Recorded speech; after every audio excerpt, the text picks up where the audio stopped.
ఒకడు వస్తాడు నువ్వు మెడలో చైన్ వేసుకోకూడదు అంటాడు, ఒకడు వస్తాడు నువ్వు చెవులీలు పెట్టుకోకూడదు అంటాడు, ఒకడు వస్తాడు నువ్వు తల జడేయకూడదమ్మా, మరి ఏం చేయాలి, అలా సింపుల్ చుట్టూ వదిలేసుకోవాలా?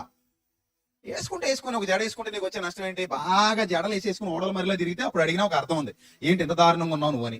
ఒక జడ రెండు జడలు వేసుకుంటే చూడడానికి అందంగానే కనబడతారు కదా, అంత పొడుగు జుట్టు జడ వేసుకోకపోతే ఎలా కుదురుతుంది? నువ్వు పనికిమాల కబుర్లు పైనుండి ఎన్నన్నా చెప్తావు, సగం జుట్టు ఉంటది కాబట్టి నీకు.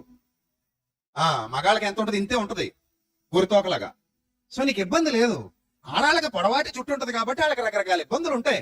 వాళ్ళకి వంట చేసేటప్పుడు చిరాకు వచ్చేస్తుంటది, వాళ్ళకి కూడా మనకులాగే చిన్న కటింగ్ వేసుకుందామనే ఉంటదేమో, కానీ బాగోదని వేసుకోరేమో అంతే. సో కాబట్టి ఇబ్బంది పెట్టకూడదు ఎవరిని. అమ్మా నువ్వు ఒక స్త్రీగా నువ్వు చాలా సేవలు అందిస్తున్నావు, ఒక భార్యగా, ఒక తల్లిగా, ఒక చెల్లిగా నువ్వు గొప్ప గొప్ప సేవలు చేస్తున్నావు. సో నీ సేవల్ని నేను గౌరవించి నీకు నేను ఎప్పుడు కూడా కృతజ్ఞత కలిగి ఉండాలి. ఆ భార్య పట్ల కృతజ్ఞత ఉండాలి, భర్త పట్ల కృతజ్ఞత ఉండాలి. ఒకరినొకరు పరస్పర గౌరవంతో ఒకరి పట్ల ఒకరు వ్యవహరించాలి.